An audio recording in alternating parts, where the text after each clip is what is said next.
എൻ്റെ ഒരു സുഹൃത്തുണ്ടായിരുന്നു, അവൻ്റെ ഉപ്പ ഉണ്ടായിരുന്നു. ഞങ്ങളുടെ ഒക്കെ ഉപ്പ പോലെയാണുള്ളത്. അപ്പോൾ സുഹൃത്തിൻ്റെ വീട്ടിലേക്ക് ഇടയ്ക്ക് പോവും. ഞാൻ ഡോക്ടറായപ്പോൾ എന്നെ ഏറ്റവും കൂടുതൽ പ്രോത്സാഹിപ്പിച്ചിട്ടുള്ള ഒരാളായിരുന്നു അവർ. മറ്റൊന്നുമല്ല, അവരുടെ മോൻ ഏതായാലും ഡോക്ടറായില്ല, എന്ന് എൻ്റെ കുട്ടി ആവട്ടെ എന്ന് കരുതി എപ്പോഴും നിർദ്ദേശങ്ങൾ തരും. അതുപോലെ ഞാൻ പഠിക്കുന്ന കാലത്ത് തന്നെ BP ഒക്കെ നോക്കാൻ എനിക്ക് കൈ നീട്ടി തന്നിരുന്ന ഒരാളായിരുന്നു. ബാക്കിയൊക്കെ ഇവ എന്നിട്ട് എൻ്റെ ഫ്രണ്ട് അപ്പോൾ പറയുന്നത് ചെയ്യണം. ഹലോ ഫ്രണ്ട്സ്, ഇന്ന് വളരെ പ്രധാനപ്പെട്ടിട്ടുള്ള ഒരു അനുഭവ കഥ നിങ്ങളുമായിട്ട് ഷെയർ ചെയ്യാൻ വേണ്ടിയിട്ടാണ് ഇന്ന് വീഡിയോയുടെ മുന്നിൽ വന്നിട്ടുള്ളത്. എൻ്റെ ഒരു സുഹൃത്തുണ്ടായിരുന്നു, അവൻ്റെ ഉപ്പ ഉണ്ടായിരുന്നു. ഞങ്ങളുടെ ഒക്കെ ഉപ്പ പോലെയാണുള്ളത്. അപ്പോൾ സുഹൃത്തിൻ്റെ വീട്ടിലേക്ക് ഇടയ്ക്ക് പോവും. ഞാൻ ഡോക്ടറായപ്പോൾ എന്നെ ഏറ്റവും കൂടുതൽ പ്രോത്സാഹിപ്പിച്ചിട്ടുള്ള ഒരാളായിരുന്നു അവർ. മറ്റൊന്നുമല്ല, അവരുടെ മോൻ ഏതായാലും ഡോക്ടറായില്ല, എന്ന് എൻ്റെ കുട്ടി ആവട്ടെ എന്ന് കരുതി എപ്പോഴും നിർദ്ദേശങ്ങൾ തരും. അതുപോലെ ഞാൻ പഠിക്കുന്ന കാലത്ത് തന്നെ BP ഒക്കെ നോക്കാൻ എനിക്ക് കൈ നീട്ടി തന്നിരുന്ന ഒരാളായിരുന്നു. ബാക്കിയൊക്കെ ഇവ എന്നിട്ട് എൻ്റെ ഫ്രണ്ട് അപ്പോൾ പറയുന്നത് ചെയ്യടാ, നീ ഇതൊക്കെ പഠിച്ചിട്ടുണ്ടോ എന്നുള്ളത്. അവൻ്റെ ഉപ്പ അന്ന് പറഞ്ഞിരുന്നു, നീ എൻ്റെ മേലെ പഠിക്ക്, നിനക്ക് ആവശ്യം വരും എന്നൊക്കെ പറഞ്ഞിട്ട്. എനിക്കൊരു ഭയങ്കര സങ്കടമുള്ള കാര്യം പറയാനാണ് ഇപ്പോൾ വന്നിട്ടുള്ളത്. ആ ഉപ്പാക്ക് കഴിഞ്ഞ കുറേ ആയിട്ട് വെയിറ്റ് കുറയലുണ്ടായിരുന്നു. അപ്പോൾ ഞാൻ 2-3 പ്രാവശ്യമായിട്ട് ചോദിച്ചു, എന്താണ് ഷുഗറൊക്കെ ഉണ്ടോ എന്നുള്ളത്. അപ്പോൾ അവരുടെ മകളുടെ ഡിവോഴ്സുമായി ബന്ധപ്പെട്ടിട്ടുള്ള കുറച്ച് പ്രയാസത്തിലായിരുന്നു. അപ്പോൾ സ്വാഭാവികമായിട്ടും അതിൻ്റെ ടെൻഷനിലായിരിക്കാം എന്നുള്ളത് കരുതി. പക്ഷേ അസഹ്യമായിട്ട് വേറെ കുറച്ച് ലക്ഷണങ്ങൾ കൂടെ കണ്ടപ്പോൾ അവരെടുത്ത് പോവുകയും ചികിത്സ നടത്തുകയും ചെയ്തപ്പോഴാണ് അറിയുന്നത് അത് ക്യാൻസറാണ് എന്നുള്ളത്. ആ ഒരു സങ്കടം വളരെ വിഷമത്തോടെയാണ് തിരിച്ചറിയുന്നത്, സ്വന്തം വീട്ടിലുള്ള ഒരാൾക്ക് വന്ന പോലെ. അപ്പോൾ ഇത് നിങ്ങളോട് ഇപ്പോൾ വീഡിയോയിൽ വന്നിട്ടുള്ള എന്താ അറിയോ, ഞാനൊക്കെ പഠിച്ചത് കൊണ്ട് നിങ്ങൾക്ക് ഉപകാരം ഉണ്ടാവണം എന്ന് കരുതിയിട്ടാണ്. ഒരു 10 കാര്യങ്ങൾ പറഞ്ഞുതരാം. ഇത് നിങ്ങളെ വീട്ടിൽ ആർക്കെങ്കിലും ഉണ്ടെങ്കിൽ അപ്പം പോയിട്ട് ടെസ്റ്റ് ചെയ്യും. നമ്മളെ നാട്ടുകാരുടെ ഒരു സ്വഭാവമുണ്ട്, ചെറിയൊരു കാര്യം വരുമ്പോഴത്തേന് പേടിച്ച് ബേജാറാവും. എന്നാൽ കുറഞ്ഞ വിഭാഗം അതിനെതിരുള്ളവരുണ്ട്. എന്ത് വന്നാലും ടെസ്റ്റ് ചെയ്യാനും പോവില്ല, ശ്രദ്ധിക്കാനും പോവില്ല. മനസ്സിലാക്കുക, ക്യാൻസർ എന്ന് പറഞ്ഞാൽ വലിയ രോഗമല്ല. പക്ഷേ ക്യാൻസർ ആദ്യഘട്ടത്തിൽ ശ്രദ്ധിക്കുകയാണെങ്കിൽ നമ്മളെ കൺട്രോളിൽ കിട്ടും. ഇപ്പോൾ പഴയ പോലെയൊന്നും അല്ല. അതുകൊണ്ട് തന്നെ ഈ കാര്യങ്ങളുണ്ടെങ്കിൽ വല്ലാതെ വലിച്ചു നീട്ടരുത്, ഉടനെ ചികിത്സ തേടുക. ഇത് ഞാൻ പറയുന്നത് നിങ്ങൾ ആശുപത്രിക്ക് വരുത്താനല്ല. നിങ്ങൾ ചെറിയ കാര്യങ്ങൾ പറഞ്ഞ് അരിമ്പാറ പോലും പറഞ്ഞ് ക്യാൻസർ ആക്കുന്ന ഒരു കാലഘട്ടത്തിൽ നിൽക്കുന്നത് ആ സാഹചര്യത്തിൽ ചെറുത് പറഞ്ഞ് വലിയ വലിയ ടെസ്റ്റുകളിലേക്ക് നയിക്കാനല്ല. നിങ്ങൾ ചെറിയ ക്യാൻസർ വന്ന് അത് ശ്രദ്ധിച്ച് ഇപ്പം തന്നെ പിടിക്കുകയാണെങ്കിൽ വലിയ വലിയ രോഗങ്ങൾ വരാതെ ഇത് ക്യാൻസർ ആണെങ്കിൽ തന്നെ അതിനെ ചെറുത്ത് നിർത്താൻ കഴിയും. അപ്പോൾ ആ ഒരു ലക്ഷ്യത്തോടെയാണ് ഇന്ന് വീഡിയോ ചെയ്യുന്നത്. സാധാരണ ഒരു വീഡിയോ ചെയ്യുകയാണെങ്കിൽ ഒരുപാട് പ്രിപ്പയർ ചെയ്യും. ഇന്ന് അങ്ങനെ കൂടുതൽ പ്രിപ്പയർ ചെയ്യാൻ കഴിഞ്ഞിട്ടില്ല. കാരണം ഇപ്പം ഞാനൊരു വീഡിയോക്ക് വേണ്ടിയല്ല, അതിൻ്റെ അപ്പുറം ഞാൻ കണ്ടിട്ടുള്ള ആ സംഗതി കണ്ടപ്പോൾ വേഗം നിങ്ങളോട് പറയണം എന്ന് കരുതി. അപ്പോൾ ക്യാൻസർ ഉണ്ടാവുകയാണെങ്കിൽ ശരീരം കാണിക്കുന്ന 10 ലക്ഷണങ്ങൾ പറഞ്ഞുതരാം. ഒന്നാമത്തത്, ശരീരം മെലിയും, ഒന്നാകെ മെലിയും. അപ്പോൾ കുറേ ആൾക്കാർ ഷുഗർ വന്നിട്ടുള്ള ആളുകൾ ഉണ്ടാവുമല്ലോ, പറയും ഡോക്ടറെ ഞങ്ങൾക്ക് ഷുഗർ ഉണ്ടല്ലോ, മെലിഞ്ഞല്ലോ. അല്ലെങ്കിൽ കുറേ പരീക്ഷയ്ക്ക് തോറ്റ് ജോലി കിട്ടാതെ ടെൻഷൻ അടിച്ച് അല്ലെങ്കിൽ പ്രേമനൈരാശ്യത്തിൽ താടി നീട്ടി വളർത്തി മെലിഞ്ഞു പോയ ആളുകളുണ്ടാവും. ഇവരൊന്നുമല്ല, പ്രത്യേകിച്ചൊരു കാരണം നിങ്ങൾക്ക് കാണാനില്ല, അങ്ങനെ ശരീരം മെലിയ. 10-40 വർഷമായിട്ട് ആൾ മെലിഞ്ഞതാണ്, അങ്ങനെയുള്ള ആൾ പെട്ടെന്ന് മെലിഞ്ഞു എന്നുള്ളെങ്കിലോ, അല്ലെങ്കിൽ പെട്ടെന്ന് വീട്ടിൽ നിന്ന് മാറി ഹോസ്റ്റലിൽ താമസം തുടങ്ങി നോൺ വെജിറ്റേറിയൻ ആയി എന്നുണ്ടെങ്കിൽ ഒന്നും പേടിക്കണ്ട. അകാരണമായിട്ടൊരു 40 വയസ്സൊക്കെ കഴിഞ്ഞിട്ട് ഒന്നാകെ മെലിയുന്നുണ്ടെങ്കിൽ ഉടനെ എന്താ കാരണം എന്നുള്ളത് നോക്കണം. പ്രത്യേകിച്ച് ഷുഗർ ഉണ്ടോ നോക്കുക, ഉണ്ടെങ്കിൽ നമുക്ക് അത് തിരിച്ചറിയാം. ഇല്ല, ഇങ്ങനത്തെ ഒന്നും കാരണങ്ങളില്ലെങ്കിൽ നമ്പർ 1 അതൊന്ന് സൂക്ഷിക്കണം. അതെന്താ കാര്യം എന്നും കൂടെ പറഞ്ഞുതരാം. ഇത് പറഞ്ഞ് മനസ്സിലാക്കാൻ വേണ്ടിയിട്ട് എന്താ ക്യാൻസർ എന്നുള്ളത് നിങ്ങൾക്ക് പറഞ്ഞുതരാം. ഇപ്പോൾ ഇതിൻ്റെ നഖം, ഈ നഖം ഇവിടുന്ന് ഇങ്ങോട്ട് വളരും അല്ലേ, ഇത് കുറച്ച് പിന്നെയും കുറച്ചും കൂടെ വളരും. അതല്ലാതെ ഇതിങ്ങനെ വന്ന് ഈ ക്യാമറൻ്റെ അടുത്ത് നിങ്ങളുടെ അടുത്തേക്ക് വരെ വളരുമോ? ഇല്ലല്ലോ. ഇതിൻ്റെ മുടി, ഈ മുടിക്ക് വളരുന്നതിനൊരു പരിധി ദൈവം നിശ്ചയിച്ചിട്ടുണ്ട്. അല്ലെങ്കിൽ നിങ്ങളുടെ ഹൈറ്റ്, നിങ്ങൾ ചെറിയ കുട്ടിയായപ്പോൾ ആകെ എന്തായിരുന്നു, ഒരു 30 സെൻറ്റിമീറ്റർ 40 സെൻറ്റിമീറ്റർ ഉണ്ടായിരുന്നിടത്തുനിന്ന് എന്തായി, വലുതായി 6 അടിയായി. പിന്നെന്തില്ല, വളരില്ല. ദൈവം അവിടെ ആ വളർച്ച നിർത്തിയിട്ടുണ്ട്.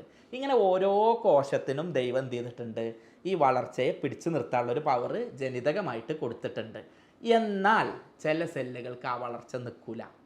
നിങ്ങളുടെ വയറ്റിൽ ചെറിയൊരു അരിമ്പാറ വരികയാണെങ്കിൽ ആ അരിമ്പാറൻ്റെ വലുപ്പത്തിൽ അത് അവിടെ നിന്നു. പക്ഷേ എന്നാൽ അതിലെ സെല്ലുകൾ അത് നിൽക്കാതെ ഒന്നാകെ വളർന്നൊരു കോളിഫ്ലവറിൻ്റെ വലുപ്പമായി, പിന്നെ അതിലേറെ വലുപ്പമായി, അങ്ങനെ വലുതാവുകയാണ് ക്യാൻസർ എന്ന് പറയുന്ന രോഗം. അപ്പോൾ ശരീരത്തിന് അമിതമായി വളരാനുള്ള സിഗ്നൽ കിട്ടി അത് അമിതമായിട്ട് ഒന്നാകെ വളരുന്നതാണ് എന്ത്, ക്യാൻസർ. അപ്പോൾ സ്വാഭാവികമായിട്ടും മെലിയുന്നത് എന്താണ് ചോദിച്ചാൽ, ഇങ്ങനെ ഇപ്പോൾ നമ്മളുടെ വയറിലാണ് ഒരു മുഴ വളരണമെന്ന് കരുതുക. അപ്പോൾ അത് വളരാനുള്ള എനർജിയൊക്കെ എവിടുന്ന് എടുക്കുക, കൊഴുപ്പൊക്കെ എവിടുന്ന് എടുക്കുക, നമ്മുടെ ശരീരത്തിൽ നിന്ന്. അപ്പോൾ സ്വാഭാവികമായിട്ടും ആ കൊഴുപ്പ് കൊടുക്കുമ്പോൾ നമ്മുടെ ശരീരം മെലിഞ്ഞു വരികയാണ്. അതാണ് ക്യാൻസർ വരുമ്പോൾ ശരീരം മെലിയുന്നത്. അപ്പോൾ അകാരണമായി മെലിയുന്നവർ ശ്രദ്ധിക്കുക. ഇനി രണ്ടാമത്, നല്ല ക്ഷീണമായിരിക്കും, നല്ല കുഴക്കമായിരിക്കും, പെട്ടെന്ന് കിതക്കുക, ഒരു പാട്ട് പാടി കഴിയുമ്പോഴേക്ക് ഇതാവുക. പിന്നെ അതുപോലെ തന്നെ ഒന്ന് കോണി കയറി കഴിയുമ്പോഴത്തേന് അസാധാരണമായിട്ട് ക്ഷീണിക്കുക, പെട്ടെന്ന് ഉറങ്ങണം തോന്നുക. സ്ഥിരമായിട്ട് കഠിനാധ്വാനിയായി സ്ഥിരോത്സാഹിയായി ജോലി ചെയ്തവർക്ക് മറ്റ് കാരണങ്ങളൊന്നുമില്ല. അതായത് പ്രത്യേകം പറയാട്ടോ, നാളെ ഓടി ആശുപത്രിക്ക് വരാനല്ല. നിങ്ങൾ ഷുഗർ ഉള്ളവരാണെങ്കിൽ അങ്ങനെ ആയിരിക്കും, നിങ്ങൾ പ്രഗ്നൻ്റ് ആണെങ്കിൽ അങ്ങനെ ആയിരിക്കും, ഈവൺ നിങ്ങൾക്കൊരു രക്തക്കുറവുണ്ടെങ്കിൽ പോലും അങ്ങനെ ആയിരിക്കും. അപ്പം അങ്ങനെയൊന്നുമില്ലാതെ പെട്ടെന്ന് ശരീരം ക്ഷീണിക്കുകയാണെങ്കിൽ എന്ത് ചെയ്യണം? ഇത്തരം ആളുകൾ ശ്രദ്ധിക്കണം. ഇതെങ്ങനെയാണ് വരിക അറിയോ? ഈ പെട്ടെന്ന് ഇത് വരാനുള്ള കാരണം എന്താ പറഞ്ഞാൽ, നമ്മുടെ ശരീരത്തിന് ഒരുപാട് ഊർജ്ജം വേണം. ആ ഊർജ്ജം കഴിക്കുന്ന ഭക്ഷണത്തിൽ നിന്ന് കിട്ടും. പക്ഷേ ഇവിടെ വേറൊരാൾ ഇങ്ങനെ വളരുന്നുണ്ട്, അപ്പോൾ സ്വാഭാവികമായിട്ടും അവനാണ് ഈ ഊർജ്ജമൊക്കെ കിട്ടുക. അങ്ങനെ കിട്ടുമ്പോഴാണ് നമ്മളുടെ ശരീരം ഒന്നാകെ വളരെ വേഗത്തിൽ ക്ഷീണിക്കുന്നത്. അങ്ങനെ വരികയാണെങ്കിൽ ഈ കാര്യം ഒന്ന് സൂക്ഷിക്കണം. മൂന്നാമത്തത് സഹോദരിമാരോടാണ് പറയാനുള്ളത്. ബ്രസ്റ്റ് ക്യാൻസർ നല്ല വ്യാപകമാണ്. അപ്പോൾ ഇതിൻ്റെ ലക്ഷണം എന്താണെന്ന് പറഞ്ഞു കഴിഞ്ഞാൽ, ബ്രസ്റ്റിൽ തടിപ്പുണ്ടാവും, വേദന ഉണ്ടാവും, സ്കിന്നിൽ പൊട്ടിയ പോലെ ഉണ്ടാവും, മുലക്കണ്ണ് ഉള്ളിലേക്ക് വലിഞ്ഞു വന്നിട്ടുണ്ടാവും, അതല്ലെങ്കിൽ മുലക്കണ്ണിൻ്റെ അവിടെ പൊട്ടലുണ്ടാവും, മുലക്കണ്ണിൽ നിന്ന് എന്തെങ്കിലും, നിപ്പിളിൽ നിന്ന് എന്തെങ്കിലും ദ്രാവകം പുറത്തേക്ക് വരുന്നുണ്ടാവും, വേദന ഉണ്ടാവും, തൂങ്ങി വരുന്നുണ്ടാവും, നിപ്പിളിൻ്റെ സൈസോ ഷെയ്പ്പോ അല്ലെങ്കിൽ ബ്രസ്റ്റിൻ്റെ സൈസോ ഷെയ്പ്പോ വലിപ്പോ എന്തെങ്കിലും മാറ്റങ്ങളുണ്ടാവും. ഇത്തരത്തിൽ എന്തെങ്കിലും ഉണ്ടെങ്കിൽ ഒറ്റയടിക്ക് ക്യാൻസർ എന്ന് പറഞ്ഞ് പേടിക്കേണ്ട. സാധാരണ രീതിക്ക് അതിലുണ്ടാവുന്ന ചേഞ്ചസ് കൊണ്ട് അങ്ങനെ വരാറുണ്ട്. പീരിയഡ് ടൈമിലും അങ്ങനെ വരാറുണ്ട്. എന്നാൽ എന്ത് ചെയ്യുക, അങ്ങനെ ഉണ്ടെങ്കിൽ അതൊരു വിദഗ്ധ ഡോക്ടറുടെ, ഒരു ലേഡി ഡോക്ടറെ കൊണ്ടൊന്ന് ജസ്റ്റ് നോക്കിച്ചാൽ തന്നെ ഒറ്റയടിക്ക് അത് കല്ലപ്പുണ്ടോ, തടിപ്പുണ്ടോ, ഉള്ളിലേക്കുണ്ടോ, ഇളകുന്നുണ്ടോ എന്നൊക്കെ നോക്കിയാൽ അവർക്കത് കൃത്യമായിട്ട് അറിയാൻ കഴിയും. അപ്പോൾ ഞാൻ എപ്പോഴും ലേഡി സഹോദരിമാരോട് പറയും, നിങ്ങളിത് ഇടയ്ക്കിടയ്ക്ക് ചെക്ക് ചെയ്ത് നോക്കുക. ഉണ്ടെങ്കിൽ പറയാൻ മടിക്കണ്ട. അങ്ങനെ എന്തെങ്കിലും ഉണ്ടെങ്കിൽ വേറെ രോഗം കൊണ്ടായിരിക്കാം, പേടിക്കൊന്നും വേണ്ട, ഇത് മറച്ച് വെക്കണ്ട. ചിലപ്പോൾ അങ്ങനെയാണെങ്കിൽ ഇത് വേഗത്തിൽ ചികിത്സിക്കാൻ ഈ ലക്ഷണം വളരെയേറെ സഹായകരമാണ്. ഇതുപോലെ തന്നെ ചെറിയ കഴല വീക്കങ്ങൾ, നമ്മൾ കഴല കൊളത്തുന്ന കണ്ടിട്ടില്ലേ? കാലിലൊക്കെ മുറിയായി കഴിഞ്ഞാൽ, വെച്ച് കുത്തി കഴിഞ്ഞാൽ അഴകിൽ കഴല കൊളത്തൂലേ? അല്ലെങ്കിൽ പല്ലുവേദന ഉള്ളവർക്ക് ഇവിടെ കഴല കൊളത്തൂലേ? കഫക്കെട്ടുള്ളവർക്ക് ഇവിടെ കഴല കൊളത്തൂലേ? ഇത്തരത്തിൽ മുറിവോ മറ്റോ ഉണ്ടെങ്കിൽ കഴല കൊളത്തും. എന്നാൽ ഇങ്ങനെ ഒന്നുമില്ലാതെ ഇരിക്കുന്ന ഒരാൾക്ക് ഇത്തരത്തിൽ കഴല കൊളത്തുകയാണെങ്കിൽ സൂക്ഷിക്കുക. കാരണം ലിംഫ് നോഡിലോ മറ്റോ ക്യാൻസർ ഉണ്ടാവുകയോ അതിൻ്റെ പരക്കൽ, മെറ്റാസ്റ്റാറ്റിസ് എന്നൊക്കെ പറഞ്ഞിട്ടുള്ള സംഗതി ഉണ്ടാവുമ്പോൾ ഇത്തരത്തിൽ അസാധാരണമായിട്ടുള്ള വീക്കം ഉണ്ടാവും.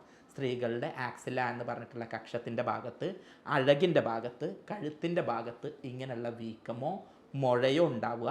സാധാരണത്തിൽ കവിഞ്ഞിട്ടുള്ള മുഴകൾ അങ്ങനെ ഉണ്ടാവുകയും ഈ കഴലകൾ വളരെയേറെ വലുതാവുകയും ചെയ്യുകയാണെങ്കിൽ ഉടനെ ഡോക്ടറെ കാണിക്കേണ്ടതാണ്. പിന്നെ നിങ്ങൾക്ക് മലത്തിൽ ബ്ലഡ് കാണുകയാണെങ്കിൽ, സാധാരണ രീതിക്ക് പൈൽസ് ഉണ്ടാകുമ്പോൾ ഉണ്ടാവും, ഫിഷർ ഉണ്ടാകുമ്പോൾ ഉണ്ടാവും, ഫിസ്റ്റുല ഉണ്ടാകുമ്പോൾ ഉണ്ടാവും, ഇങ്ങനെയൊക്കെ ഉണ്ടാകുമ്പോൾ എന്തുണ്ടാവും? അൾസർ ഉണ്ടെങ്കിൽ ഉണ്ടാവും. ഇങ്ങനെയൊക്കെ ഉണ്ടെങ്കിൽ എന്തുണ്ടാവും? മലത്തിൽ രക്തം കാണും. പക്ഷെ എന്ത് ചെയ്യരുത്, ഇത് അങ്ങനെ കണ്ടാൽ, പ്രത്യേകിച്ച് പ്രവാസി സുഹൃത്തുക്കളൊക്കെ ആണെങ്കിൽ എന്താ ചെയ്യുക? ഇത് പ്രശ്നമല്ല, അങ്ങനെ ഉണ്ടായിരുന്നു, അവന് മൂലക്കുരിയായിരുന്നു, ഇപ്പോൾ ഈ ഭക്ഷണം കഴിക്കുന്ന എല്ലാവർക്കും ഉണ്ട് എന്ന് പറഞ്ഞ് നിസ്സാരമാക്കരുത്. അതെന്താണ് എന്നൊരു വിദഗ്ധ ഡോക്ടറെ കണ്ടിട്ട് എന്താണെന്ന് തിരിച്ചറിയണം. കാരണം ക്യാൻസർ ഉണ്ടെങ്കിലും ഇതേ രൂപത്തിലാണ് രോഗങ്ങൾ ഉണ്ടാവുക. നമ്മൾ ആറാമതായിട്ട് പറയാനുള്ളത് ശരീരത്തിലെ വിശപ്പ്. നല്ല വിശപ്പ് കുറവായിരിക്കും, പെരും തീറ്റപ്പിരാന്തനായിരിക്കും. പക്ഷെ ഇപ്പോൾ ഒന്നും വിശപ്പ് വേണ്ട, വിശക്കുന്നില്ല, പക്ഷെ ഒന്നും വേണ്ട, ഒന്നും ഇല്ലെങ്കിലും ഇങ്ങനെ പിടിച്ച് നിൽക്കുക. ആദ്യമൊക്കെ അത് ഭയങ്കര സംഭവമായിട്ടാണ് പറയാം. ഒരു യാത്രയൊക്കെ പോകുമ്പോൾ എനിക്കിപ്പോൾ നിങ്ങളെ പോലെ ഒന്നും അല്ല, അധികം ഭക്ഷണമൊന്നും വേണ്ട, ചിലവ് കുറവാണെന്നുള്ള അർത്ഥത്തിലാണ് പറയുക. പക്ഷെ അങ്ങനെ അസാധാരണമായിട്ട് സ്ഥിരമില്ലാത്ത തീറ്റപ്പിരാന്തനായിരുന്നു, ഭക്ഷണം ഇഷ്ടമായിരുന്നു, അങ്ങനെയുള്ള ഒരാളിങ്ങനെ വരികയാണെങ്കിൽ അതൊന്ന് ശ്രദ്ധിക്കണം. അതും ക്യാൻസറിൻ്റെ ലക്ഷണമാണ് എന്നാണ് ഓർമ്മപ്പെടുത്താനുള്ളത്. ഇനി പറയാനുള്ള പോയിന്റ്, അനാവശ്യമായിട്ട് ആളുകൾ പേടിക്കും. അതുകൊണ്ട് എപ്പോഴും കേട്ടിട്ട് മാത്രം പേടിക്കുക. ഇടയ്ക്കിടയ്ക്ക് പനി വരിക, പ്രത്യേകിച്ച് രാത്രി വരിക, ചുട്ടുപൊള്ളുന്ന തരത്തിലുള്ള പനി ഉണ്ടാവുക. ഇത് പകർച്ചപ്പനികളിലൊക്കെ ഇങ്ങനെ സംഭവിക്കും. എല്ലാവർക്കും പനിയുണ്ട്, വൈറൽ പനിയുണ്ട്, ഡെങ്കി പനിയുണ്ട്, ഇങ്ങനെ എങ്ങോട്ടെങ്കിലൊക്കെ ഉണ്ടാവും. അപ്പോൾ രാത്രി ടൈഫോയിഡ് ഉണ്ടെങ്കിലൊക്കെ രാത്രി പനി വരുമ്പോൾ പേടിക്കരുത്. ഒറ്റയടിക്കൊരു പനി വരുമ്പോഴേ കല്ലിയോ ക്യാൻസറായി എന്ന് കരുതല്ല. 2 ആഴ്ച തുടർച്ചയായിട്ട് നിൽക്കുക, വേറെ കാരണങ്ങളില്ല, വേറെ ആർക്കും ഇത് പകരുന്നില്ല, വേറെ ആർക്കും ഉണ്ടായിട്ടില്ല, ജോലി ചെയ്യുന്ന അവിടെ ആർക്കും ഉണ്ടായിട്ടില്ല, അങ്ങനെ ഉണ്ടാവുക. പലപ്പോഴും എന്താ അറിയോ, പനി ചിലരിൽ 2 ദിവസം 3 ദിവസമൊക്കെ നിൽക്കും. എന്നിട്ട് ഞാൻ തന്നെ ചെയ്ത പല വീഡിയോയിലും ആളുകൾ ഡോക്ടറെ ഇത് നിങ്ങൾ ഇന്നാൾ വീഡിയോയിൽ പറഞ്ഞില്ലേ എന്ന് പറഞ്ഞു വരും. ഒരിക്കലും പേടിക്കരുത്. എന്നാൽ 2 ആഴ്ച കൂടിയിട്ടും നിൽക്കുന്നില്ലെങ്കിൽ ഉടനെ കാരണങ്ങൾ കൃത്യമായി ഒരു ഫിസിഷ്യൻ്റെ സഹായത്തോട് കൂടിയിട്ട് എന്താണ് കാരണം എന്നുള്ളത് കണ്ടെത്തുക. ഇതുപോലെ തന്നെയാണ് ചുമ എന്നുള്ളത്. ചുമക്കും ഈ പ്രശ്നമുണ്ട്. വേറൊന്നുമല്ല, സാധാരണ രീതിക്ക് അലർജി ഉള്ള ആളുടെ ചുമ, അതല്ലെങ്കിൽ പൊടി തട്ടിയിട്ട് അവിടെ നിൽക്കുന്ന അത്തരത്തിൽ ജോലി ചെയ്യുന്ന ആളുടെ ചുമ, അതല്ലെങ്കിൽ കൊറോണയോ ന്യൂമോണിയോ ഒക്കെ വന്നിട്ടുള്ള ആളുകളുടെ ചുമ, ഇതൊന്നുമല്ല. ഇങ്ങനത്തെ കാരണമൊന്നുമില്ല. പക്ഷേ ചുമച്ച് രക്തം വരുന്നുണ്ട്, ചുമച്ച് ആകെ ക്ഷീണിച്ച് മെലിഞ്ഞു പോകുന്നുണ്ട്. ഇത്തരത്തിൽ എന്തെങ്കിലും ഉണ്ടെങ്കിൽ ഉടനെ അത് ശ്രദ്ധിക്കുക. എന്നാൽ സാധാരണ ഒന്ന് ചുമക്കുമ്പോഴേക്കോ ആശുപത്രിയിലേക്കും ടെസ്റ്റ് ചെയ്യാനും ഓടണ്ട എന്ന് ഓർമ്മിപ്പിക്കുകയാണ്. ഇതേപോലെ തന്നെയാണ് തലവേദന. കാലങ്ങളായിട്ട് തല ഇങ്ങനെ പെരുക്കുക, അത് കാഴ്ചനെ ബാധിക്കുക. എന്നാൽ മൈഗ്രെയിനും ടല്ലൈനും അങ്ങനെ അല്ലാത്ത രൂപത്തിൽ നിലനിൽക്കുന്ന തരത്തിലുള്ള നിങ്ങളുടെ ശരീരത്തിലുള്ള തലവേദനയാണെങ്കിലും ക്യാൻസർ ആണോ എന്ന് സംശയിക്കേണ്ടിയിരിക്കുന്നു. 9ാമത് പറയാനുള്ളത് കടുത്ത വേദന. ഈ വേദന എന്തുകൊണ്ടാണ് വരിക അറിയോ? അതായത് ഞാൻ നിങ്ങൾക്ക് മനസ്സിലാവുന്ന ഭാഷയിൽ, സാധാരണ ഞാൻ പേഷ്യൻസിന് പറഞ്ഞു കൊടുക്കുന്ന ഭാഷയിൽ പറഞ്ഞു തരാം. അപ്പോൾ നമ്മളെ 2 വിരൽ ഇങ്ങനെ ഉണ്ട്. ഇതിൻ്റെ ഇടയിലാണ് ഒരു ക്യാൻസർ സെല്ല് ഉള്ളതെന്ന് കരുതുക, ഒരു അരിമ്പാറ ഉള്ളതെന്ന് കരുതുക. ഇവ ഇങ്ങനെ വലുതാവുകയാണ്. അപ്പോൾ സ്വാഭാവികമായിട്ട് ഇവ ഇങ്ങനെ വലുതാവുന്നതിനനുസരിച്ച് ഇവിടെയുള്ള മസിലുകൾ എന്താവും? കീറും, പൊട്ടും. അതല്ലെങ്കിൽ ഇവിടെ 2 നിൽക്കുന്നതിൻ്റെ ഇടയിൽ ഇവിടെ ഒരാൾ വന്ന് വലുതായി ഇതിമ പ്രസ് വരികയാണ്. ഇതേപോലെ നിങ്ങളുടെ ലിവറിലും കുടലിലും മറ്റു ഭാഗങ്ങളിലൊക്കെ ക്യാൻസർ ഉണ്ടാകുമ്പോൾ ആ വലുതാവുന്നതിനനുസരിച്ച് ആ ലിവറിനെയും കുടലിനെയും ഒക്കെ പ്രസ്സിങ് വരും, വേദന ഉണ്ടാവും. അതല്ലെങ്കിൽ ഞരമ്പുമ കംപ്രഷൻ തട്ടും, വേദന ഉണ്ടാവും. അതല്ലെങ്കിൽ ഇവൻ വലുതാവുന്നതിനനുസരിച്ച് ആ സ്ഥലത്ത് വേറെ സംഗതികളിൽ തട്ടിയിട്ട് അവിടെ ഉണ്ടാവുന്ന വേദന ഉണ്ടാവും. അതേപോലെ തന്നെ പ്രത്യേകമായിട്ട് രാസപ്രവർത്തനത്തിൻ്റെ ഭാഗമായിട്ട് ചില കെമിക്കൽസ് ഉൽപ്പാദിപ്പിക്കും.